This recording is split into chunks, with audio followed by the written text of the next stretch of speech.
وہ ایک جماعت کے ساتھ نماز ادا کر رہے تھے، تو جماعت میں سے ایک شخص نے یہ الفاظ کہے، اللہ اکبر کبیرہ والحمد للہ کثیرہ وسبحان اللہ بکرۃ واصیلا۔ تو نبی صلی اللہ علیہ وسلم نے فرمایا یہ کون شخص ہے جس نے یہ الفاظ کہے ہیں کہ جس کے لیے آسمان سے رحمت کے دروازے کھل گئے ہیں؟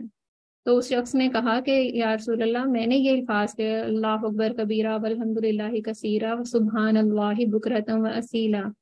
تو نبی صلی اللہ علیہ وسلم نے فرمایا کہ جس پیار اور محبت سے تم نے یہ الفاظ کہے، اللہ تعالیٰ نے آسمان سے رحمت کے دروازے کھول دیے گئے ہیں اس شخص کے لیے۔ تو ابن عمر رضی اللہ تعالیٰ عنہ فرماتے ہیں کہ اس دن کے بعد میں نے اس دعا کو کبھی نہیں چھوڑا۔ تو ہمیں بھی چاہیے کہ اس دعا کو ہے اپنی دعاؤں میں شامل کریں۔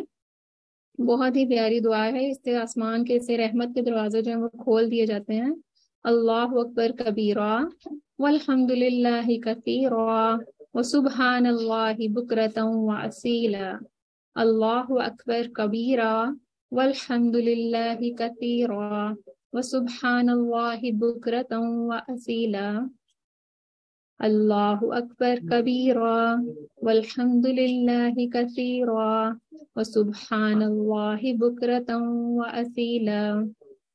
جی ٹھیک ہے، کوئی مشکل تو نہیں ہے؟ ہاں، الفاظ بھی آسان ہے۔